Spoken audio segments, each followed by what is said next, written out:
So it's now time for the 7 Racing Championship, and we have back-to-back races. Firstly for the 270Rs and 310Rs, and then we'll have the 420Rs out in a few moments' time. But 2 25-minute Caterham races to look forward to with reverse grids as well. So in race 1 it was David Yates who won the 310Rs by just 23 thousandths of a second over James Wingfield, with Caroline Everett in third, but they will have to start further back this time. So a split grid and a rolling start to look forward to. So the grid will line up like this. On the front row, 53 and 112. 53 is Tim Still and 112 Andy Whitten. On row 2 is 13 and 36. 13 is Michael O'Reilly and 36 Rob Good. On the third row, 3 and 33. 3 is Sam May and 33 Mark Roberts. On row 4, 35 and 9. 35 is Jack Sales and 9 Caroline Everett. With on row 5, 113 and 15. 113 James Wingfield and 15 David Yates, the race 1 winner. On row number 6, 55 and 42. 55 is Harry Eyre and 42 Paul Seafy. And on row 7, 30 and 38. 30 is Freda Riddington and 38 Rob Good. On row 8, 27 and 67. 27 is Anthony Tang and 67 Doug Christie. Row 9, 85 and 63. 85 is Colin Loughlin and 63 Scott Parker. Row 10, 77 and 64. 77 is John Styring and 64 Paul Herndon. And on row 11, 74 and 131. 74 Paul Higginbottom and 131 Marcelo Spada. They are the 310Rs. Then there will be a gap, and then the 270Rs on their front row, 57 and 147. 57 is Simon White and 147 Jonathan Moore. Row 2, 56 and 49. 56 is Paul Armitage and 49 Tom McEwen. Row 3, 72 Tio Viato and 173 Matt Larby, 72 and 173. Larby the winner earlier. On row number 4, 135 and 12. 135 Paul Goldstein and 12 is Merton Wood. And then number 71 at the back, and 71 is Giles Perry. So a big grid of Caterham split across 2 separate races, and a rolling start to look forward to as well. And an interesting race with this reverse grid in prospect, so surely no getting away in the early stages like we saw perhaps in the other races earlier on. And what can the likes of David Yates and James Wingfield and Caroline Everett, the top 3 in race 1, do to come through the field? Jack Sales was quick earlier too, but missed out on the podium despite leading a lot of the race. He starts on row 4, but it's Tim Still, the driver in 10th position in race 1, who starts there on pole position for this rolling start. It's 25 minutes on the clock. And the 7 Racing Championship for the 310 and 270 Caterham models are about to get underway. The red lights on top of the gantry. The car's brought to the line very slowly indeed. Not much more than walking pace that they will accelerate away from when the lights go out, which they will do so now.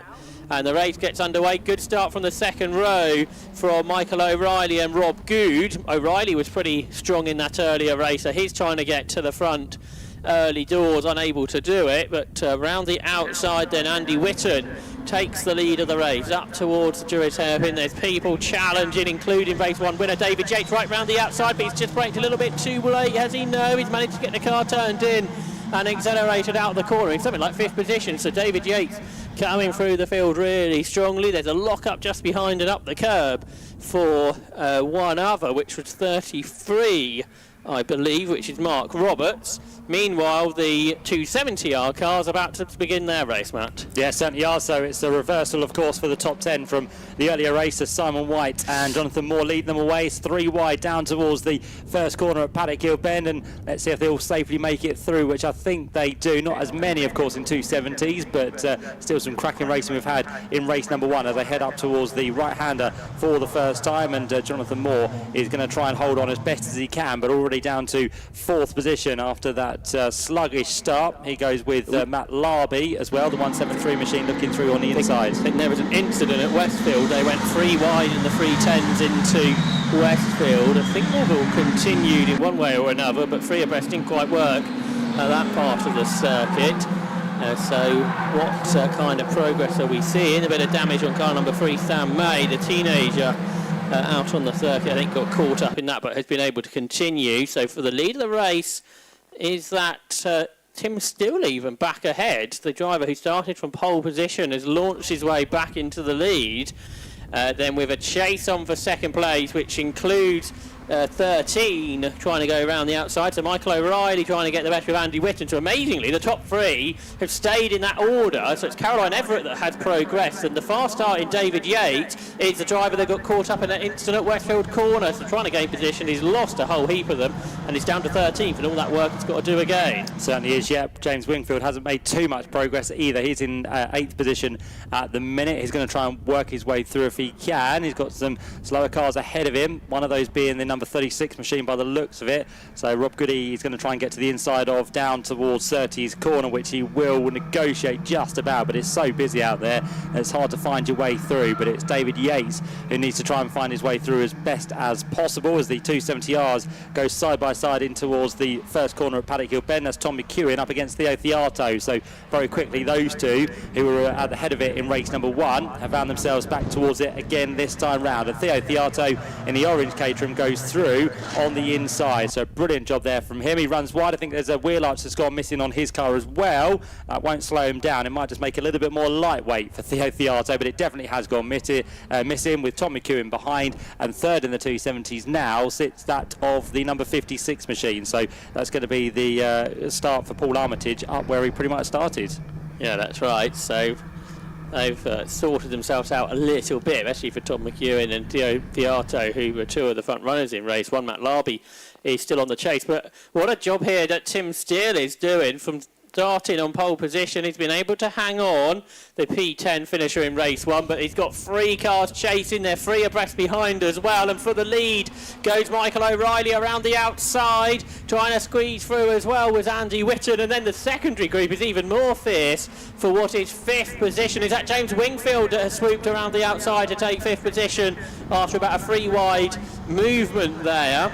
So he ordered a huge lock-up for a couple that have braked way too late, which included Paul Seafy and included Mark Roberts. They've all been able to continue. They're 3 abreast out of the hairpin now, working their way down to Graham Hill Bend. So it's their reaction pack. 64 got caught up in all of that. Gary Tutel's gone rather 64 in this race. Is Paul Herndon, isn't it? He's gone for a spin up there at Druids. Hopefully should be able to rejoin. So they're probably in a completely random order from where they started the lap, the 310R competitors. But the start across the line, it was Michael O'Reilly that led, but trying to fight back is the poleman Tim Steele, who's on the outside line in towards Hawthorne Bend. Caroline Everett swoops around the outside to take third away from Andy Whitten, and then the chasing group being led by James Wingfield coming towards them. This is a pretty frantic race, to be fair. Lots going on out the front at the minute. The top 4 just breaking away, but now that James Wingfield has kind of got himself through at the head of the next battle, let's see now if he can kind of serve his way to catch up with the leading pack. And I think he's got Jack Sales with him as well. That's the one who made up a few places on this lap. He was 9th across the line, but I think he's in about 6th position. You've got the archless car of Sam May, who's just trying to keep with them as well. So they are the 3 that are the chasing pack by the looks of it. And we are going to have now, I think, 7 for the leaders. Tim Steele comes back here on Michael O'Reilly. They come across the line almost side by side, and Caroline Everett goes to the inside to make it 3 wide down towards Paddock Hill Bend. Caroline did kind of feature in race number 1, but not as much as she did when we were at Snetterton a couple of weeks ago. But now she takes over the lead of this race, and we have got 7 for the lead as they turn the way in towards Druids Corner. And we've got Tim Steele out wide, so he's going to be ushered wider and wider and lose place after place, unfortunately. So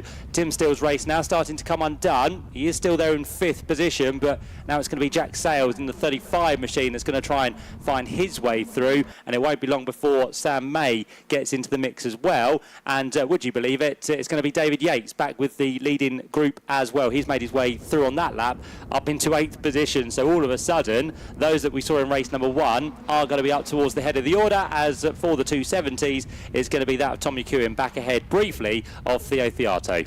Yeah, so, and then they are being caught as well, are they not, by Matt Larby, the race 1 winner, is chasing them down. 310R leaders are heading up towards Westfield Bend, side by side I can see, so that's all going to change I think at Westfield too, as positions continue to change. James Wingfield with the fastest lap, 1 minute 42.4. But who knows what order they will be in by the end of what will be lap 4 of the race. We've only had 4 laps. It's Caroline Everett, though, that leads. Is that James Wingfield up into 2nd position now? So he's made further progress on this, the fourth lap of the race. This is true Caterham racing. You don't really need reverse grids in Caterham's, but it makes it even more frenetic than what it was earlier on today. So out of Clearways and then through Clark Curve, Caroline Everett trying to break away, but probably not going to work terribly well. James Wingfield is second. There's a long line of about 15 Caterhams heading up towards Paddock Hill Bend currently. The top 14 separated by less than 4 seconds at the end of the lap. Caroline Everett the leader at the line. James Wingfield was second, but he's under pressure now from Michael O'Reilly. Tim Still keeping up there. He's fourth. Fifth is Jack Sales. Sixth is Sam May. David Yates, I think, might have been in seventh position there, ahead of Andy Whitten. Down in towards Graham Hill Bend they turn. They all turn their way out of the corner. But that 7-car battle we had, Matt, has very much grown. Certainly has, yep, doubled now, so we're up to 14 as you said, and there's more moves happening down towards 30s. It's kind of Jack Sales in there somewhere. He's now ahead of Sam May, and is that David Yates, who's still just behind at the minute, but trying to squeeze his way through. We'll unfold all of that as they head down towards Hawthorns, but back out front in the 270s, it's still Theo Theato ahead of that car of Tom McEwen. There's more wheel arches lying at the side of the road, so it's a good day to be in the department for that business as they try and earn some money back at the end of this race. But a fantastic battle we have at the minute. We've got 16 and a half minutes just over left within this race, but now things are starting to sort themselves out behind the leader. Caroline Everett is looking good in the lead of this race. She's got for company actually James Wingfield, Michael O'Reilly and Jack Sales. Then you've got the gap back to Tim Still, who has for company, I think, David Yates somewhere in there. And they will all unfold once again under the bridge back onto the Indy circuit. And we're going to have some side-by-side action. Paul Sethi, by the looks of it, trying to go around the outside of race 1 winner, David Yates, who is still trying to carve his way through. But every one he jumps up, he seems to lose a couple back down the order. And towards the head of the field, it's going to be now a change for the lead once again, because James Wingfield tries to go all the way around the outside of Caroline Everett, which he does. But does he hold it on the circuit? Yes, he does. And he gets himself into the lead ahead of Caroline, who now sits ahead of Michael O'Reilly and Jack Sales there in 4th place. Yeah, so quite a motor race this has began. There is one slower car that they will have to lap in just a moment's time or two. They're side by side into Graham Hill Bend a little bit further back, being ushered to the side of the circuit there. Paul Seafy might well lose a spot battling inside the top 10. But they all go down the Cooper Straight in towards 30s Bend. So James Wingfield, the new leader. Caroline Everett there in second. Third is Michael O'Reilly. It's still side by side for the 270s. They have been most of the time at the start and finish line. Between Tom McEwen and Theo Fiato, with Matt Larby in behind, waiting to pounce perhaps as the race goes on. So they turn their way, changing again. Fiato ahead in towards the Druids hairpin. Meanwhile, the race leaders, the 310s, are out on the Grand Prix loop. Has Caroline Everett been able to do anything about James Wingfield? Well, no, she hasn't. So it's Wingfield that leads. Everett is in what is P2. And that top 4, the gap they had to the rest of 1.3 seconds, is coming down all the way through lap number 6 of the race. So shortly we're going to have more than 4 for the lead again. And Tim's still staying at the front of the group and bringing everyone with him. It's been a really good drive from Tim. But what about for the lead? Is Caroline Everett going to make a move, as we've had a moment for Harry Ayre a bit further back? Caroline Everett back through at the line, and she will lead into Paddock Hill Bend. They're 3 abreast in behind, and a big move is that David Yates up the inside to go from 7th to 5th, and he's gained 2 positions in 1 match. Certainly has, yep. So 3 goes, and he's now going to be passed. It is Tim Still by what's going to be Sam May, who looks to the inside. Slight lock up there for Tim Still by the looks of it as well, but then Sam May runs wide in the number 3 machine, so got that's advantage back through for him. Colin Loughran off at Paddock, I'm afraid, into the gravel. Yeah, it's quite close to the edge of the circuit there as well, so is this going to be an interruption? We'll have to wait and see, but the leaders carry on their way with Caroline Everett still your leader. James Wingfield there in 2nd place. This is the fight we were talking about, as the door is almost left open there for Paul Sethi to get through. That's for him to go ahead of firstly Tim Still, and he'll see if he can go past Sam May at the same time to get inside the top 6 places, but we'll have to see how again that all unfolds as they go onto the back of the circuit through the right-hander of Hawthorns in the beautiful sunshine we do now have here at Brands Hatch today. But it's 5 for the lead as it stands, and all of a sudden David Yates is there, so race 1 winner is onto the tail. So again, it's those quickest that work their way to the head of the order. Jack Sales is in 4th place, unlucky not to be on the podium in race number 1. And Michael O'Reilly was one of those who just about lost out in the closing stages of the earlier race, but he is now in this equation as well. So 5 have broke away. We've got now a chasing pack of what's going to be 4 cars, maybe 5, maybe 6, maybe 7. If they all close back up, we should have a chasing pack of 7, I'd say. Yeah, that first 5 were the leading 5 in race 1 for the majority. That car that was off at Paddocks got out of the gravel, so well done to that driver. So here they come. They're going to be 3 abreast, are they, for 3rd into Paddock. For the lead, James Wingfield and Caroline Everett are side by side. The battle for 6th was pretty mighty too, but it's Wingfield then from Everett. And then Sales, O'Reilly and Yates. Yates then dives to the inside of the hairpin to go 4th. He's up the curb though in all of that, and therefore can't get the position. And Michael O'Reilly hangs on to P4. We've still got half a race to go, Matt. 12.5 minutes done, 12.5 minutes to go. Yeah, good stuff as always from the 7 Racing Championship, as we have these side-by-side battles now down the Cooper Straight. I think Paul Sethi is the next man to try and squeeze his way through. That'll be another position up for him as he goes through on the number 33 machine of Mark Roberts. So those still fighting inside the top 10 as they head downhill through Pilgrim's Drop. And here comes the fight for the lead once again, because Caroline Everett gets a tremendous run all the way around the outside before they get to the apex of the corner. So Everett back ahead now of Wingfield. I think Jack Sales is just slowly but surely bringing himself into this mix as well.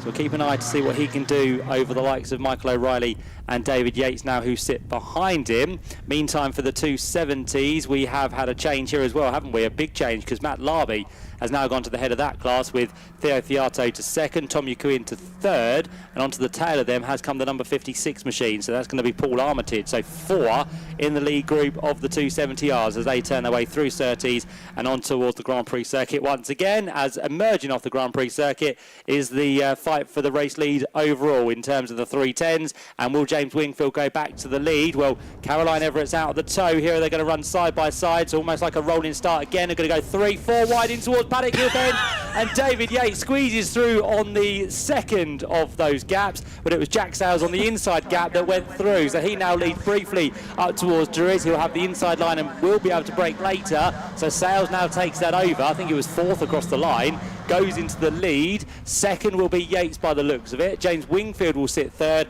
and Caroline Everett, who led out of the final corner, is now very quickly down to 4th place. Absolutely remarkable that was, wasn't it? They are in the absolute opposite order to what they were at the line, the top 4. And both James Wingfield and Caroline Everett were matching each other into Paddock. They braked earlier than the 2 behind did, who somehow found the gaps. That could have been a huge accident if everyone didn't align themselves as they did. 4 abreast into Paddock. I'm not sure if I've seen it before, Matt, but it worked out, and they're still going at it at Hawthorne Bend. Of course they are, and there's a change for the lead, so that is David Yates who goes through into the lead. Remember, he was off the road at Westfield at the start of the race, but by lap 9 it's David Yates that has taken the lead. In 2nd position is out of Jack Sales, 3rd is James Wingfield, 4th is Caroline Everett, and Michael O'Reilly, who had the best view of all, he's there in 5th position. He had a great view at the start of the lap when that was all going off. But Caroline Everett, who's led a lot of this, I feel the leader's off now. David Yates is off the road at Surtees, so surely that will lose him a position. So Jack Sales will swoop around the outside to reclaim the lead. David Yates is still 2nd, amazingly, so the grass must be pretty dry up there, and momentum you can carry. Wingfield 3rd, 4th is Everett, 5th is O'Reilly. Into Paddock they go. David Yates back for the lead on the inside line. And Jack Sales tries to brake pretty late, but not late enough, does he, to take the lead, keep the lead. So it's David Yates back into the lead. I don't know how many lead changes we've had in the last lap. Yeah, quite a few, I'd say. Maybe everyone inside the top 5 has led over the last lap, probably apart from Michael O'Reilly. But yeah, we've had some great racing as ever from the 310Rs as they turn now down towards Graham Hill Bend. Just wondering if Sam May might come back into the equation here, because again, these 5 leaders are battling away, and it's just allowing Sam May with some clean air to close that gap down. Last time through he did a 1:42.5, which was quicker than the car ahead by 1/10 of a second, but over half a second quicker than those up the road. So Sam May is definitely on the charge here to be in this lead battle as the 270s go almost 3 abreast down towards Paddock Hill Bend is going to be Theo Theato on the inside. It's that of Matt Larby, who's back into the mix here. So he's had a stellar race to get himself to the front. And now it looks like Tom McEwen might just send one for the inside up towards Druid. So the green machine goes into second. Or will he? No, he won't, because it's going to be later on the brakes for Matt Larby, and he'll have the inside for the next corner as well. So great battle within 270s, and it's a great battle within 310s, where again we could have had a bit of a switch around, because as they left us, Jack Sales was in the lead of the race. David Yates did have it briefly, but after that mistake through Sterling's, he dropped back down. So let's now see what's happening with those. They come back onto the Indy circuit. It's going to be the lead, by the looks of things, still for Jack Sales. So he hangs on for the time being, but again, as we know in catering racing, you don't really want to be at the lead of the pack, because very quickly you will get swamped. And David Yates is back on the inside into Paddock Hill Bend and goes back through. Sam May's trying to make it 6 for the lead. What about Paul Seafy too, the driver in 7th position, just set the fastest lap at 1 minute 41.825. So up towards Druids they go with 7.5 minutes to go. This is usually an occasional race where everyone gets quite racy and wants to get to the front of the group, but it's been pretty racy since the time the lights went out some 17.5 minutes ago. It's been a remarkable race up until this point. Down the Cooper straight in towards 30th Bend they go. To the inside goes Jack Sales to try and reclaim the lead from David Yates, which I don't think's particularly worked out for him, and that means he's slow on the exit. And James Wingfield up the curb is trying to get second place back away from what was Jack Sales, and this should bring Caroline Everett and Michael O'Reilly back into the mix. They've got a Carter lap as well of Jonathan Moore, and yeah, Caroline Everett's got Sales, has she, into Hawthorne Bend there, wheel to wheel, now heading in towards Westfield. So certainly Jack Sales has lost out. Everett goes for second too, up the inside into Westfield. That hasn't quite worked out for her, I don't think, and she's actually lost third position to Jack Sales. Here comes Sam May around the outside of Michael O'Reilly and tries to go around the outside of Caroline Everett, and Sam May almost made that work, but not quite. This has allowed the top three though, I think, just to pull clear on lap 11. Yeah, and Caroline puts a bit of a wheel in the dirt there on the exit of Sterling's as well. So unless they start to squabble again ahead, Caroline Everett and those behind may not have a chance to get back into this, but we've still got 6 minutes to go, so plenty of laps to unravel here as the leaders are about to swap once more. James Wingfield will be the beneficiary of a tow, and he'll get himself into the lead of the race ahead of David Yates. Third place for Jack Sales, now fourth for what's going to be Caroline Everett, but does she run wide? Yes, she does, very wide in towards Paddock Hill Bend, just manages to keep it on the green stuff, but that has now lost her 2 places, maybe 3, as Paul Sethi gets himself down the inside. There's almost contact between Sethi and that of Michael O'Reilly, but all of a sudden this race is really unravelling for Caroline Everett. Not too sure what happened around the back of the circuit, but just seemed to be very sluggish and didn't have the momentum she once incurred in this race. So she now drops well off the podium places and is under attack once again from that 42 machine, but out front the 3 might now have the gap they needed to battle over the 3 steps we have on the podium. Yeah, Caroline Everett led, didn't she, about 2 laps ago, and now she's all the way back in something like 7th place. The 270s across the line, wheel to wheel once more. The outside line there is Tom McEwen. On the inside line, Theo Fiato, who hangs it out on the inside to stay ahead, with Matt Larby in there behind, and not too far back is Paul Armitage. So it's 4 for the lead in the 270s, and McEwen, who I thought might take the lead of Paddock, just lost second to Matt Larby in all of that by the looks of it. Meanwhile, the 310s, well, they're 3 for the lead into Sterling's Bend. It's James Wingfield who's back to the lead.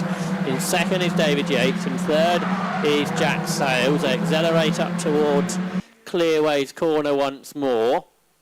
Can the chasing pack catch in the last 3 laps? So we got 3 to go, wide for Wingfield, so Yates will pop up the inside. This is going to give Jack Sales the run. He comes up the outside, it's 3 abreast. It almost becomes normal when it happens so many times in one race. Round the outside goes Jack Sales, and he reclaims the lead once more. At the line, he was in second, so he'd split them. By the time he got to Paddock, he was in front. The best of the rest, Sam May, is up into 4th, ahead of James Wingfield, Caroline Everett, and then Paul Seafy and Tim Steele, just 2.2 seconds between the top 8 at the line. Yeah, and Tim Steele is still hanging on there, isn't he? He's done well after starting towards the front of the field in this second race, but again, a bit like Snetterton, he dropped down to 9th and 10th in those 2 races, so it might be one better than he did at Snetterton as it stands, but we still have a few minutes left on the clock at the minute. But for now, Jack Sales in his first outing in the 7 Racing Championship this year, he is looking good, but how long for? Because here comes James Wingfield back on the attack, and again it's that right-hander at Hawthorns which has been the place to do the overtaking so far today, and it's that place where James Wingfield goes back ahead of Sales with race 1 winner and double winner so far this year. David Yates now into 3rd place, and I think we may have ruled those behind out a little bit too early here, because Sam May's definitely again coming back into the mix, and I don't think Michael O'Reilly and Caroline Everett are just done. So what I said that they'd probably faltered and fallen back, let's just wait and see here, because all of a sudden with that fight starting to enrage once again, as Paul Stephanie gets the back end stepping out with his wheel arch missing from the right rear. He just did well to catch that, but Paul was absolutely on the ragged edge on the exit of Stirling's corner. We've got more traffic for the leaders to deal with as well, so that steps aside just about as they come up towards the line. We've got 2.5 minutes to go. We're going to have 2 laps to go, and it's Jack Sales who reclaims the lead once again on James Wingfield. So they swap positions once again, and across the line they were separated by 22 thousandths of a second. So if that was the flag, Jack Sales would have got it done. Yes, and that could be important in 2 laps' time. Sam May has joined them thanks to the fastest lap, a 1:41.605. Very impressive. There's a mudguard, a wing right in the middle of the road at the hairpin. So the top 4 head down here into Graham Hill Bend with Michael O'Reilly and Caroline Everett about another second away from them, so they continue to squabble up front. That could bring those 2 into the mix before the race is finished. The 270R leaders, it's almost difficult to take your focus away from the 310s, but there are 4 of them battling for the lead there, and it's the race 1 winner, Matt Larby, around the outside of the traffic, too wide, up the gravel, and that's going to really hamper his exit down the Brabham Straight, so Matt Larby might lose out here to Theo Fiato up in towards Paddock Hill Bend, and does. So that's going to go for 2 further laps, as well as the race leaders in the 310Rs are turning their way through Westfield, and James Wingfield may be back ahead there. Meanwhile, Theo Fiato and Matt Larby come very close to colliding. How much debris is there at the hairpin? There's bits of caoutchouc all over the road, and then there is a car in the barriers, isn't there, on the exit of the hairpin? So yellow flags up there, so they probably shouldn't have been doing what they were doing, the leaders in the 270s, to be quite honest, but the track was rather filled, so we should get 1 further lap as the top 4 cars then head up towards Paddock Hill Bend. Paddock Hill Bend is an overtaking opportunity. Druid should not be, and it's James Wingfield from Jack Sales, and again Sales is able to nose ahead at the line into Paddock Hill Bend. Braking late is James Wingfield, but it's Sales who goes around the outside to take the lead up into the yellow flag zone. They will go. Yeah, it'll be between these 4, I reckon, as Sam May looks for the inside line. He locks up there and he's going to go down the inside of David Yates and run wide. I don't think there's a yellow flag now, because the green has gone from Graham Hill Bend, so I think that was okay. 67's the one in the wall. That's Doug Christie. Hope for Sam May to take the yellow was in, because that would not be good if there was a yellow flag zone. And I think the car that Christie came in contact with was Rob Good, who's also falling down our timing screen. But it's the final lap then, out of 30's corner they go. Big slipstreaming opportunity up next, Matt. Yep, certainly is. With 270s, we'll head on to their last lap as well. I think Theo Fiato's gone back to the head of that one as they now start to mix it with the 310Rs, and up they go towards Hawthorns for the final time. Heading round there with James Wingfield in the lead. Jack Sales second. 3rd place is now Sam May, who's going to be passed possibly by David Yates on the outside, but nope, Sam holds his ground there very nicely and looks set for what could be his first podium in Caterham racing this year, but it's going to be under attack from David Yates, who goes all the way around the outside in towards the apex of Sheen Curve. They've got 2 more corners to go. James Wingfield, looking for a 2nd victory of the year, is going to try and equal that of David Yates. If he does, it'll be exactly the same 2 winners we had at Snetterton, but anything could happen with the drag to the line. We're about to see what happens here. Jack Sales, on his return to the 7 Racing Championship,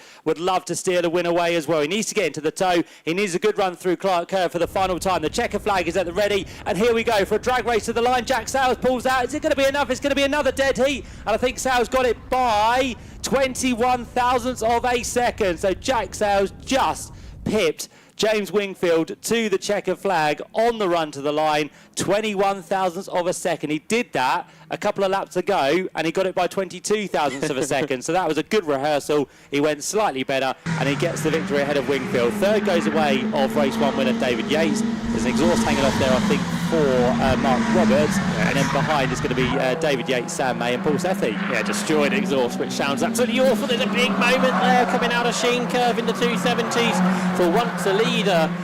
Tom McEwen, but he's dropped down to third. It's 2 for the win in the 270 yards. Fio Friato behind Matt Larby, the race 1 winner. So can Matt Larby hang on as they accelerate out of the final corner? He's got a good run, it has to be said.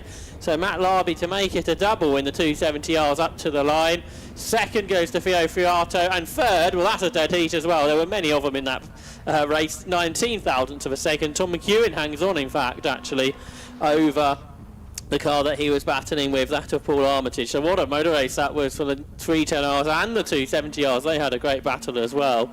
So many lead changes. The top 4 finishing less than a quarter of a second apart, but it does seem if you're behind in 310Rs coming out of clearways, you can only just slipstream up across the line. So congratulations to Jack Sales then, who missed out on that podium earlier, but he timed that one just perfectly. Certainly did, yeah. And on that last lap, Paul Sethi got the quickest lap as well, 141.506. And I think after all of that, we all need a bit of a sit down, don't we? Because that was hard work to watch. I'm sure it was even harder work in the car trying to deliver those sets of results. But fantastic racing has become the norm now for the 7 Racing Championship. And now that everyone has crossed the line, we can have a check on the final results there, because Jack Sales came through, as I said, with a victory of 21 thousandths of a second. He's returned to the 7 Racing Championship, and to take a win away from today, he'll be absolutely delighted with, I'm sure. Second place goes the way of number 113, James Wingfield, who has been a winner already this year. That was at Snetterton a couple of weeks ago. Just misses out today, though, with that very small margin. Third place goes the way of David Yates, so it's been a nice haul of points this weekend, and also at Snetterton, where he did exactly the same, actually. A first and a third. It's the first and the third for him today as well. Sam May just misses out on his first podium of the season. He came through in 4th place, and then Paul Sethi, with that fastest lap on the last lap, comes home 5th ahead of Michael O'Reilly. Caroline Everett, what happened to her? She was again in contention through that race, but just dropped down towards the end. Tim still hung on well to 8th ahead of Mark Roberts and Scott Parker. Andy Whitton and Harry Eyre were there in 12th position. And then further back in 13th, we had that of number 30, which was Fraser Riddington. Anthony Tang was 14th ahead of John Styring. 16th place for Rob Good and Paul Higginbottom. And then 18th place for Colin Laughlin, with our 270 winner Matt Larby coming home ahead of Theo Theato. Tom McEwen was 3rd in 270s ahead of Paul Armitage, Paul Herndon and Giles Perry in 24th place. And then the final few runners were that of Paul Goldstein, just ahead of Marcello Spada, Jonathan Moore and Simon White a lap down. And Merton Wood managed to get to the end this time and finishing in 29th position. So fantastic racing from the 7 Racing Championship. They are done, but we have more categories to come in terms of them, with the 420Rs to look forward to in just a few minutes' time. Next stop for that category is going to be on the Donington Park National Circuit on the 29th and 30th of June. We hope you enjoyed that. As we said, there's more to come from the 420s, but for now that is the 310 and 270Rs done here at Brands Hatch.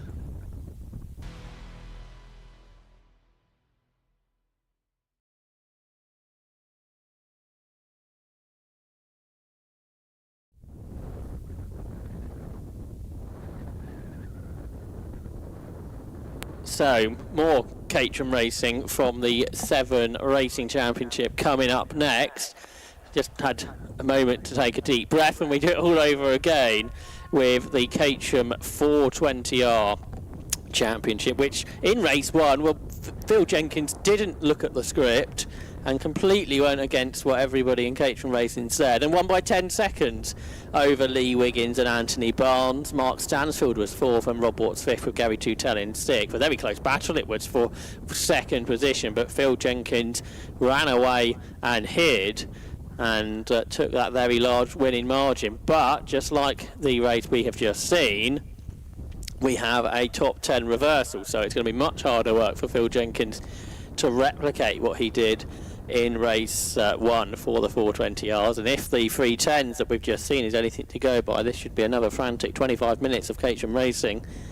And if you're here at Brands Hatch, or if you're watching at home on the 7 Racing YouTube channel, I hope you're enjoying the best of Caterham racing on the Brands Hatch Grand Prix circuit on a blustery but dry day here at Brands Hatch, which we're very pleased, because I'm sure if conditions weren't this way, the racing may not be quite what it has been for today. So there may be 1 or 2 Caterhams just to pick up around the circuit after the incidents. There's that one at the hairpin at Druids that needs a recovery, but looking forward to these Duratec powered Caterhams coming up. So the differences between the cars you've just seen to the cars we're about to see, or the 310s and the 270s, they both run the Ford Sigma 1600cc engine. The 270s is a bit detuned at 135 brake horsepower. The 310s are 152 brake horsepower, and you can use the same chassis and just upgrade the engine and do the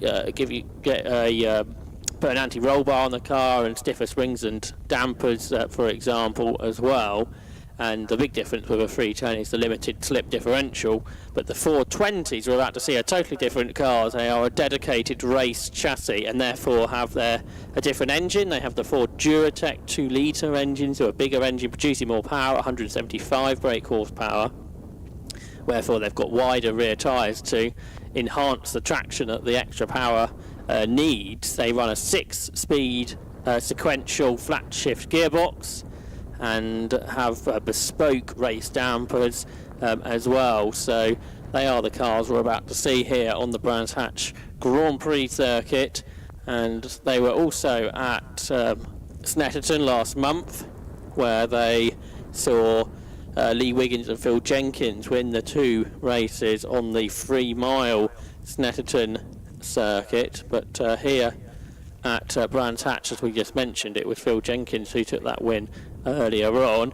As Matt was telling you in the previous race, it's Donington Park, the national circuit at the end of June, that the championship will look forward to heading to next, which will be, I'm sure, another frenetic slipstreaming battle, and I'll be at that one as well. So I look forward to seeing more Caterham racing thanks to the 7 Racing UK Championship in June, and then further events on the Silverstone Grand Prix circuit in July, and Alton Park in September. So lots to look forward to, and there is a European leg to the 7 Racing organisation as well. So lots of racing. If you own your Caterham, lots of places you can race thanks to the 7 Racing organisation run by Macmillan. So we are still a few moments away, I think, from getting this race underway, with that recovery going on up at Druids. The car is on the back of the flatbed. I think it was a bit of an incident for Doug Christie. The car took a bit of a bash, so that's going to need to be worked on. But there's lots of Caterham preparers around the country that provide parts, and specialists that can fix the cars as well. Caterham, one of the most popular race cars in the UK nowadays, with various different categories where you can race these cars, and the Caterham organisation proving to be very popular.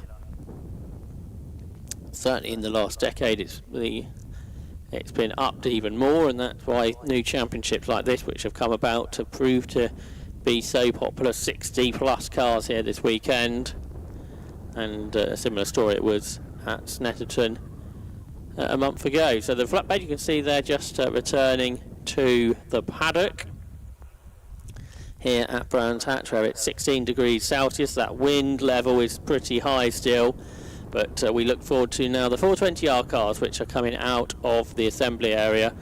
And with that top 10 reversal, we'll line up like this. On the front row, 82 and 6. 82 is Stuart Calder, and 6 is Jason Cheetham. On the second row, 34 and 32. 34, Ian Cowley, and 32, Lewis Tutel. And on the third row, 64 and 77. 64, Gary Tutel, and 77, Rob Watts. Row 4, 19 and 4. 19 is Mark Stansfield and 4 Anthony Barnes. And on row 5, 3 and 88. 3 Lee Wiggins and 88 Phil Jenkins, the race 1 winner. On row 6, 5 and 89. 5 is Peter Rimmer and 89 Philip Nagel. On row 7, 31 and 14. 31 Marco Argam and alongside 14 Mark Farmer. On row 8, 68 and 47. 68 is Ian Dybel and 47 Tom Heyman Joyce. Row 9, 53 and 2. 53 is Matt Welsh and 2 Matt Reeve. Row 10, 12 and 10. 12 is Tom Greensill and 10 Ian Noble. Row 11, 59 and 35. 59 is Adrian Fernandez and 35 Charles Holroyd. On row 12, 222 and 33. 222 Julian Carey. 33 Richard Boughton. Row 13, 55 and 124. 55 Russ Oliver. 124 Ben Winrow, and on row 14, hopefully he's there, 42 Tom Correndon had an incident in race 1. Cars though on the grid ahead of a green flag lap, Matt Suckling. Yes, indeed, yep. So they'll be heading off very shortly, ready for another enthralling 25-minute race. This time, as we said, with a reverse grid, it makes it slightly harder for Phil Jenkins to take the victory by a huge margin, but we'll see how he can possibly carve his way through. And normally we'll find those that are quickest across the course of the day working their way towards the front once again. But we're looking forward to this, the 4th race of the season for the 420Rs, and as it stands we've now had 2 different winners, because Phil Jenkins was one of those that won at Snetterton 3 weeks ago, and Lee Wiggins was also a man who took a victory. So can we get a bit of deja vu, or can we have a different winner for the first time this year? We'll find out in due course as the cars now head off onto their formation lap. We had a few wheel arches littering the circuit at the end of that previous race, so maybe if you're a marshal at Druids, it might have been wise to collect those. They might be worth a bit of money by the end of this weekend, with some drivers wanting to buy them back and put them back on their car. But yeah, they've had some eventful racing, but we do hope this one is a closer affair than what we had in the earlier race, and if it's anything like the previous race, then we'll be once again on our toes, looking forward to how everything unfolds. And with 25 minutes of racing to look forward to, it is going to be, as ever, action aplenty for the Caterham 7 Championship, which makes its way round with a great entry for this weekend. All of them relishing the opportunity to run on the Brands Hatch Grand Prix circuit, which you don't normally get to do, and it is the only Caterham Championship which will get to run on the Grand Prix circuit. So all of those taking the opportunity to do so, but in nice conditions here today. The final bit of weaving to be done to make sure they have temperature in the tyres, and of course they know where the grip is when they get the first lap underway. Yeah, and another rolling start as well for the 420R cars. There you see Ben Winrow, who was in the gravel Sheen Curve in race number 1. It looks like he's at the back, which is no surprise, so I don't think we'll be seeing Tom Quarrendon, that was in the barriers in the Armco out of Cersei's, which necessitated a red flag if he weren't with us earlier today in the 420Rs. He was okay out of the car, but the car got badly beaten up in all of that. So if this race is anything like the previous one, we might all need a lie down before we can get the rest of the MSVR race day underway here at Brands Hatch on the full Grand Prix circuit, and a great opportunity for these club racers to experience such a highly enjoyable racing circuit. Maybe it's the first opportunity for a number of people today in the 7 racing paddock to race on the circuit that last hosted a World Championship Grand Prix, I guess not for 40 years ago now, in 1986, but it's hosted all types of sports car and touring car races and motorcycle races since then. But Caterham racing is rare on the full Grand Prix circuit. We've enjoyed it today, and what can our reverse grid runners do? What can the podium finishers in race 1 do? Phil Jenkins from 10th. For Stuart Calder, he had a finish in race 1 where he took 10th position by 1,000th of a second, and that was the difference between starting on pole position and starting in 11th. They had to check the TSL timekeeper cameras to find out who got that 10th position, because it's all important pole for Stuart Calder, and he will be doing his best to hang on this rolling start. Again, it's a very slow creep towards the line, but the red lights are on, and then the lights will go out, and For the final time today, 7 Racing will get underway on the Brands Hatch Grand Prix circuit. So alongside Stuart Calder is Jason Cheetham. On the second row, Ian Cowley and Lewis Tutell. It's a pretty even start from the pack as they head in towards paddock en masse. But on that inside line, Stuart Calder tries to hang on and does. He swoops into the lead, has a bit of a twitch at the bottom of the hill, but that didn't affect him terribly much. So it is in the lead for him, but round the outside comes Jason Cheetham, who draws up right alongside Stuart Calder, but can't grab the lead. So it is Calder the lead. Downhill they come in towards Graham Hill Bend. They're 3 abreast in the middle, which was quite interesting. But it is then 82 Stuart Calder who leads as they head down the Cooper Straight in towards Surtees Bend. Looking in the pack at the progress of the likes of Anthony Bardsley, Wiggins and Phil Jenkins. Looks like they're there about where they started. Cars then out onto the Grand Prix loop and the slipstreaming begins. Yep, and there's already a wheel arch which has disappeared through Surtees. That didn't last more than half a lap. We've got side-by-side out front though, so Stuart Calder trying to hang on ahead of Jason Cheetham, who goes to the inside line, so he takes the place away. And I was going to say Rob Watts is one to watch. He had a blinding start in race number 1. He's there kind of midfield for the start of this one, but has already found himself up into 3rd position. So the black with Dayglow yellow Rollcade is 3rd, but maybe 2nd because Jason Cheetham is looking to be hung out to dry, but Jason just gets himself back in to the line there in 2nd position in car number 6. So Rob Watts doesn't have the opportunity to go through. I think Ian Cowley then finds himself in 4th place, just ahead of Gary Tutell. So those quick pedallers not yet making much progress through the field. So keep an eye on Phil Jenkins and the likes of Lee Wiggins. They will want to try and find themselves through as quick as possible. And let's just have a look where Phil is. 1, 2, 3, 4, 5, 6, 7. I think he's up to 8th place. So 2 gained, but Steve Cheetham's going to have a go at leading this one as Rob Watts looks towards the inside line. So almost 3 wide in towards Paddock Hill Bend. And it's going to stay, I think, pretty much the same order as they cross the line as Rob Watts sneaks one to the inside up towards Druids. Yeah, so Stuart Calder's held on, just like we saw from Tim Steele in the previous race. For Jason Cheetham, he's wide, so Rob Watts does grab 2nd. Rob Watts certainly the biggest gainer there on lap number 1 of the race.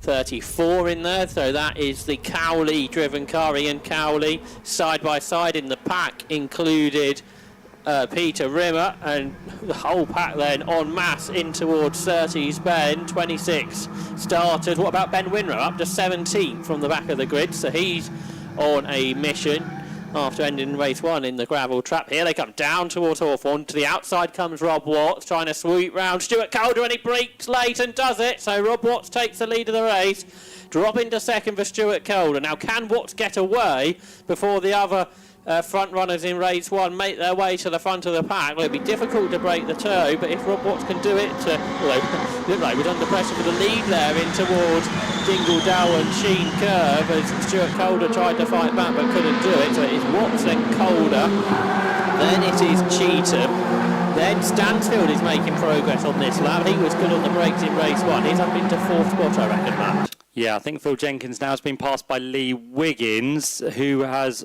in turn, Phil Jenkins has been passed by Lewis Tutell. So he was up in about 8th place, but I think he's going to be down to 9th on this occasion. But here comes Mark Stansfield, the man you mentioned, ran well in race number 1 and also at Snetterton. Can't quite get the move done on Steve Cheetham in towards Paddock Hill Bend. Here comes Ian Cowley, but around the outside goes Gary Tutell, and Lee Wiggins might just come into the mix here as well in that all-green machine, which goes to the inside line. So can he get through? No. Behind them, Lewis Tutell trying to put a move on Phil Jenkins once again. I think that's the other way round, actually. I think it's Phil Jenkins going back ahead of Lewis Tutell. So now in that green sandwich is Phil Jenkins, race number 1 winner, and behind them is last year's champion, which is Anthony Barnes. So we've got all of those contenders still tied together, and they're all running kind of 7th, 8th, 9th and 10th places, with behind former British GT runner Mark Farmer, who seems to be having a slightly better run in this second race. Number 14 sits in 11th place. And one wide out of Surtees spotted there, but I don't think harmed too much. Rob Watts is not able to get away. Big move into Hawthorne from car number 3, Lee Wiggins. He gains a spot, I think, up the inside of Gary Tutell, but then runs wide, so they're wheel-to-wheel again. Once more down the Derek Minter straight into Westfield, out wide, the 3rd place car. Jason Cheetham has a huge moment, which he saves and doesn't even lose a position. But that must have been a heart-in-mouth moment. The curb is clobbered by Stuart Calder, hits the corner marker so hard it rips off the mudguard, the wing, whatever you like to call it on these KTM7 race cars. His car then a little bit lighter, carries on in second position with Jason Cheetham back at the races after that big moment he had at Westfield Bend. That has allowed Rob Watts to put out, half a second or so. Here comes Stansfield again to the outside. He's not progressing as quickly as he'd like to through this group. And similar story really for Lee Wiggins and Phil Jenkins and Anthony Barnes are in that secondary group trying to get to the front. But Rob Watts is the race leader at this stage. There is number 3, and Lee Wiggins still there in 6th position, so he wasn't able to get past Gary Tutel at Paddock Hill Bend either. So we've had 3 laps, and it's Rob Watts who leads the way. He does, yeah, by just under half a second from still Stuart Calder at the minute. Jason Cheetham there in 3rd, and then Mark Stansfield making good progress out of those leading runners, now inside the top 5. So we'll keep an eye on his progress in car number 19. He could be an eventual winner by the end of this one, but for now Rob Watts has definitely got the pace as he sets his sights on first victory of the year. Quickest lap has come from Anthony Barnes, 139.116, so he is currently just on the tail of this battle as it turns its way now from what's going to be Hawthorns down towards Westfield. That is known as the Derek Winter Straight, and from there it's now the climb home as Lee Wiggins tries to make a move there on what's going to be Gary Tutel by the looks of it. So we've got a nice little battle still evolving for 5th position. Phil Jenkins can't find a way through and he's trying to get past Lee Wiggins, but also bearing in mind that he's got very quick Anthony Barnes behind him and he almost runs out of road there through the left-hander of Sterling's. But Phil Jenkins in car number 88 now trying his best to get through on Lee Wiggins, who in turn is trying to get through on Gary Tutel. So that's the red and black machine, but here comes Lee Wiggins. He gets a nice tight run up against the pit wall. He needs to get back in the tow quickly because here comes Phil Jenkins on the outside as they work their way in towards Paddock Hill Bend. Phil Jenkins starts to the inside, but again Lee Wiggins with the wider line into the corner goes nicely through on the apex, and with 3 wide further back as well in towards Paddock Hill Bend, just off camera shot there. But that is a good fight somewhere outside the top 15 as it stands. Gary Tutel's lost out at Drury's, not just 5th, not just 6th, but 7th as well. So you had a better run from Lee Wiggins out of paddock and went up the inside, and for Gary Tutel he lost 3 positions in all of that, but it was quite a hard work for Lee Wiggins to get that 5th position. It took a number of laps before he was able to get there, but for Rob Watts, he's still the race leader. He's not able to pull clear though of Stuart Calder, who, remember, almost didn't finish inside the top 10 in race 1. He's there in P2. Jason Cheetham is 3rd. Mark Stansfield's just not been able to progress from 4th. And then Gary Tutel has lost 5th. So Lee Wiggins and co are now in the chase to kind of close in on the top 4 on what is lap number 5 of this race. We've still got 17.5 minutes on the clock, and they're free abreast here coming up towards Shinker, which isn't particularly advised. Mark Stansfield backed out of it, so for 2nd position Stuart Calder and Jason Cheetham debating the position. Jason Cheetham has squeezed into 2nd place. This is allowing Rob Watts to get away. Mark Stansfield round the outside for 3rd. Lee Wiggins is next in this queue to try and pick a position away from what is Stuart Calder, but Calder hangs on to 4th. But Rob Watts, in all of that, has just eked out, probably doubled his lead. Does show though, doesn't it? Once those with the pace start to get into this rhythm, they do very quickly carve their way through the field. So that's exactly what Lee Wiggins, Phil Jenkins and Anthony Barnes are now starting to do, up inside the top 7 as they turn in towards the dip at Paddock Hill Bend. But it's still Rob Watts that leads the way. The gap between him and now Jason Cheetham is just shy of 7/10 of a second. So that is a gap which is growing. Cheetham has a bit of an advantage over Mark Stansfield now in 3rd position, and then we start to queue up with the likes of what's going to be Stuart Calder. He is there in 4th place, Lee Wiggins 5th, 6th place Phil Jenkins, 7th place Anthony Barnes, 8th place is going to be that of Gary Tutel, who is just ahead of fellow sibling Lewis Tutel, and then Ian Cowley rounds out the top 10. But fantastic stuff in this one with now just under 16 minutes to go. Progress still being made as well by Ben Winrow. The 1-2-4 machine is now up into 12th place and not far away from getting inside the top 10. So before too much longer, I think Ben Winrow could be on the tail of the group, which is out front. So I think he's probably, what is he now, a second or so back, or less than a second back from those cars ahead. So if Ben Winrow can just have a good lap here and just kind of tie himself onto that group ahead, he'll be back into the lead battle. And considering what happened to him in race 1, where he was a non-finisher off the road of Hawthorne into the barrier, this would be a nice comeback after a very, very poor start to the year.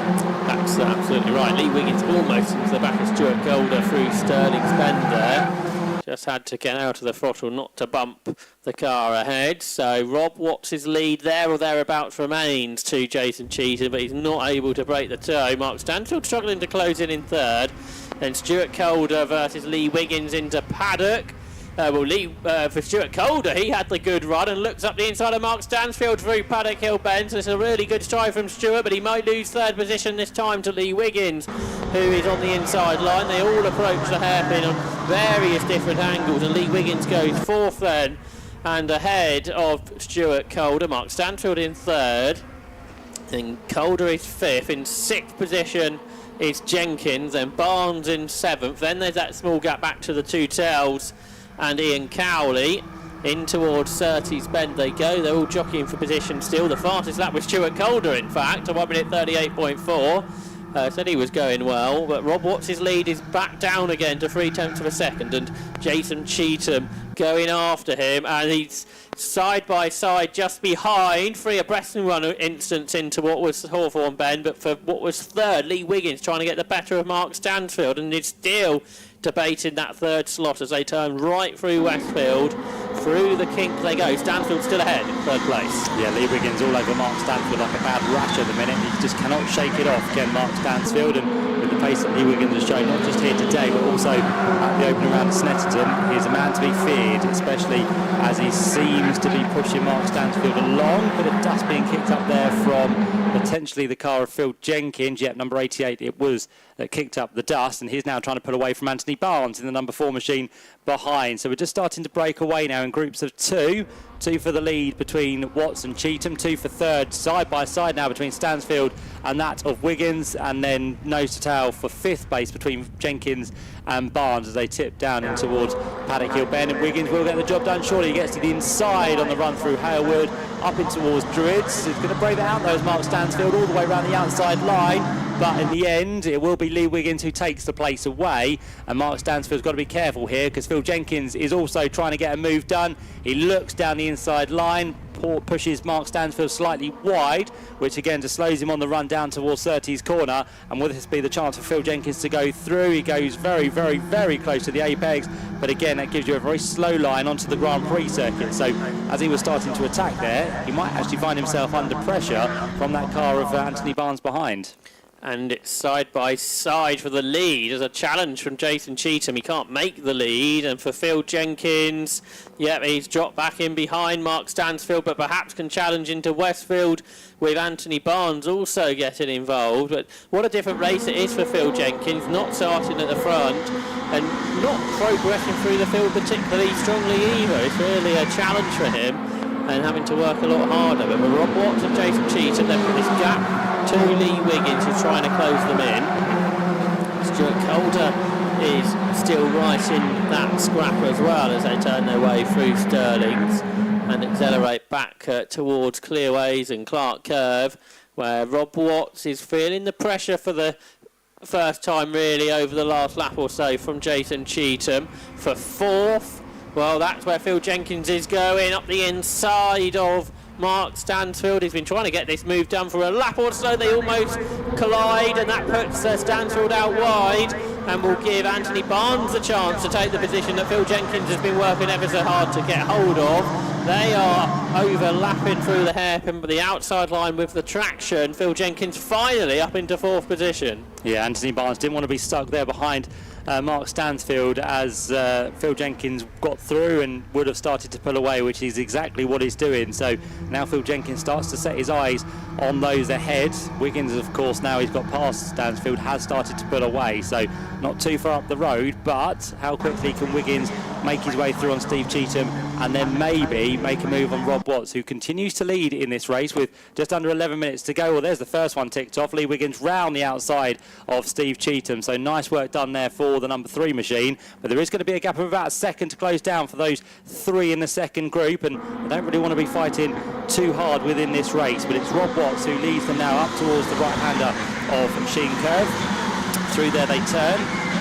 Bollard sits there nicely, reminds me of an Elton John song actually. I'm still standing, which I'm quite surprised it is, because many people do like to cut corners, but in these cars you probably don't want to be cutting too many corners, and everyone has been very well behaved as it stands. But we're now going to keep an eye on this gap between 3rd and 4th, because can Phil Jenkins with his mate start to close down the gap of Steve Cheetham? He wants to do it quickly, because as we said, Lee Wiggins will be looking to make his way through, which is about to do in towards paddock.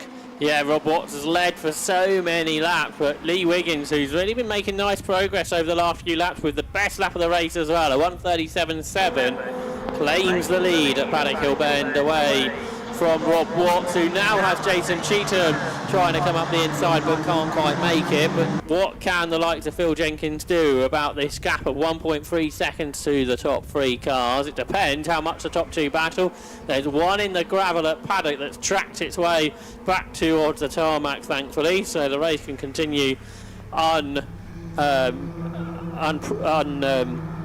faded. But what's happened here to car number 32? Is that Lewis Tutel? Look there, he slowed down the Cooper Straight, but he's carried on. Oh no, he hasn't carried on, he's pulled off right. He's pulling into retirement. So a real shame for Lewis Tutel, who and what's happened to Lee Wiggins? Well, he led out of Surtees, and both Rob Watts and Jason Cheetham have been able to tow their way past before Phil Jenkins is exploring the track limits and some more out of Cawthorne Bend. I don't think that's very advisable, but he got away with it, still in 4th position. Back up the inside in towards Sheen Curve comes that car once more of Lee Wiggins, but maybe he made a mistake at Surtees, because you don't usually lose 2 positions between Surtees and Hawthorne. So Rob Watts back in front, second for Wiggins once more, Cheetham 3rd, and catching all the time is Phil Jenkins and his mates. Yeah, it looked like Lee Wiggins was about to command this race, but all of a sudden something did happen out of shot there, so it means he's back into 2nd, and now Rob Watts has the a bit of a buffer out front, so they've all got to try and work hard to get through. And here comes Phil Jenkins. All of a sudden, the man from race number 1 is starting to make his impression on this race. So down the inside line he goes at Paddock Hill Bend. He's going to try and take Anthony Barnes with him, but I don't think Jason Cheetham will want that to happen. So as quick as he can, he wants to try and get that door slammed shut in the face of Anthony Barnes, which he does. So only 1 place lost to Phil Jenkins, and now Lee Wiggins has to think about what's coming from behind, because as we said, Lee Wiggins would have wanted to try and break away, get past Rob Watts and be up the road, but after what could have been a mistake for Lee Wiggins, he's now back down into this 2nd position and has Phil Jenkins very close for company. So we've got what's going to be 7 cars, I think, for the lead, and one of those who is still in there actually is Stuart Calder, who's done a tremendous job from pole position in the reverse grid race. He only got 10th and a 15th at Snetterton, so a much better run here at Brands Hatch today, and as I said, he's in that lead group, so it could still be on for him as he works his way now with 7.5 minutes to go down towards Hawthorns.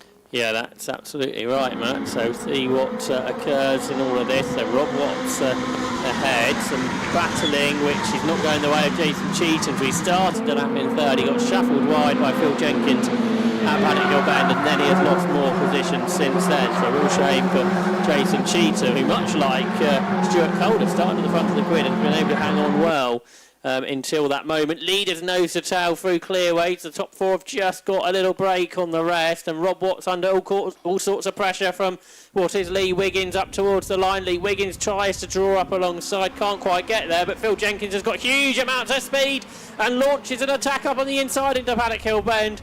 I thought he was going to try and go 3rd to 1st there, but he decided better of it, which I think is a good idea at this stage of the race. So Rob Watts holds on, but as they battle, that could perhaps bring Mark Stansfield and everyone out from 5th back towards the leading pack.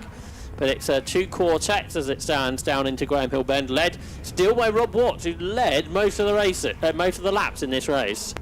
Yeah, but the important one he needs to be leading is the last one. Maybe he doesn't, but he just needs to be kind of there or thereabouts on the last corner, because we've seen so many times today that if you lead on the last corner, you probably won't lead across the line if the gaps are very, very small. So we'll see what the tactics start to be for Rob Watts. He's happy to be there for the time being, or is he? Because we're going to go 3 wide in towards Hawthorn, and Phil Jenkins could come out with a lead. Not quite. Lee Wiggins in the green car goes right round the outside line to hold on to that place and take it away from Rob Watts. So that is one ticked off, but with it came Phil Jenkins. So all of a sudden, he hasn't really got a rear gunner now, although Lee Wiggins is not stopping. He's pulling away very nicely, and Rob Watts now having to defend for the final step on the podium, because Anthony Barnes is into the mix as well. So the quartet still remains a quartet as they turn through the left-hander of Sterling. We've got 5.5 minutes left on the clock, and it's Lee Wiggins who should emerge this time as the race leader. He's been there once before, but then it went a little bit wrong onto the Grand Prix circuit a couple of laps ago. This time, can he hang on? Well, the question is going to be, can he keep what has been a very fast Phil Jenkins at bay here today at Brands Hatch? He goes for the outside line, does the number 88 machine, and Phil Jenkins blast past on the outside running towards Paddock Hill Bend, and that has taken Phil probably about 20 minutes to get to the lead.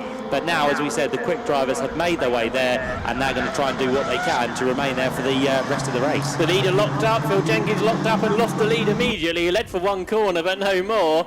So back through goes Lee Wiggins into the top spot. The 5th place car, Mark Stansfield, is joining the top 4 now as well. But what a moment that was. 3 abreast into Hawthorn Bend. We saw 4 abreast into Paddock Hill Bend in the previous race. So we've seen a couple of things you very rarely see at Brands Hatch, and it's been thoroughly entertaining, and it's not over yet with the remaining 4.5 minutes to decide who is going to win this 4th Caterham race of the day, courtesy of the 7 Racing Championship. The leaders turn their way through Hawthorn Bend again towards the back of the queue. Stuart Calder, he's there in P7, just ahead of Gary Tutel. There's a gap behind the top 8 to the rest, but it's the top 5 now as one, being led by Lee Wiggins, with in 2nd position Phil Jenkins after that move at Paddock he made, which in the end didn't work out for him after the mistake a corner later.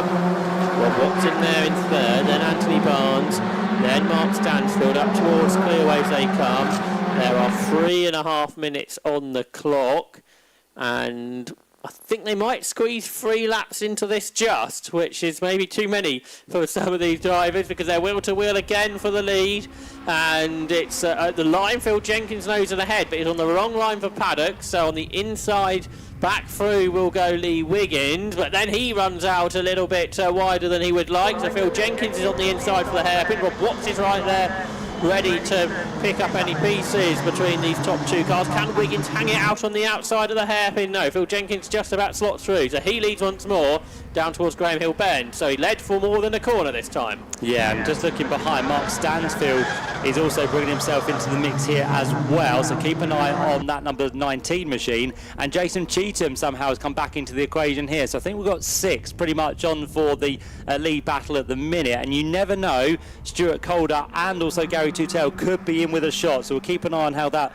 all unfolds, but they are the ones to watch out for as we head down the back straight once again. Is it going to be Phil Jenkins or is it going to be Lee Wiggins? It's going to be Jenkins just ahead of Wiggins, with Rob Watts hanging on to the final step of the podium, but it's been challenged hard here by Anthony Barnes in the number 4 machine. And then, as we said, there's more and more starting to join in. I don't think Gary Tutel and Stuart Calder are quite there, but if they start slowing themselves down in these top 6 places, they very much will be there with what we think is going to be 2 laps to go. There's 2 minutes just over left on the clock. They're doing 1:38 pretty much at the minute, so we should be good for 2 more, which is great for all of us watching, but those who want to get this race done will be itching for that checker flag to come out. Phil Jenkins would love to see it now, whereas all of those behind Phil Jenkins would want a couple more laps, which I think they're going to be in for. Yes, so up across the line they come. Is Jenkins even going to lead at the line, because it's a great run for Lee Wiggins?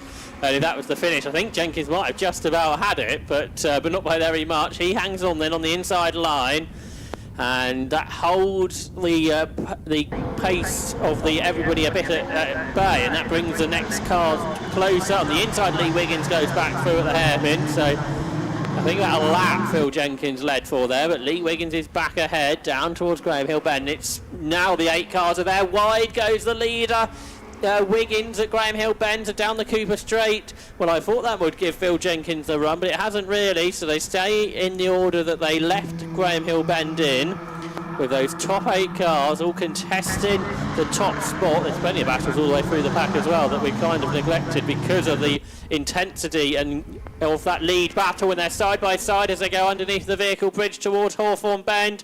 Back into the lead round the outside goes Phil Jenkins ahead of Lee Wiggins, and Rob Watts there in 3rd position. He may lose that position. He defends though from Anthony Barnes, who therefore can't get it. There's Mark Stansfield in there, Jason Cheetham, Stuart Calder and Gary Tutil as well. 8 cars up through Dingle Down now, Matt. Yeah, and it could be any order which they come through at the end of the race, but for now it's Phil Jenkins who leads the pack with Wiggins in tow. Stansfield is a little further back. He of course was a podium finisher at Snetterton, but it's Rob Watts who has hung on well. He might have lost the 2 places to Jenkins and Wiggins, but Rob Watts still sits there at the minute in 3rd place, although he's got a bit of hassle and problems from behind because Anthony Barnes, last year's champion, is there, and that man we just mentioned, Mark Stansfield, is into the back as well. So through they go, black and white flag being held out, not the checkered flag. That's going to be next time through as Jenkins holds on from Wiggins, who tries for the outside move. He gets the switch back, he goes to the inside at Paddock Hill Bend, and that could be a perfect move for Lee Wiggins on this last lap. And further back, Rob Watts still trying to hold on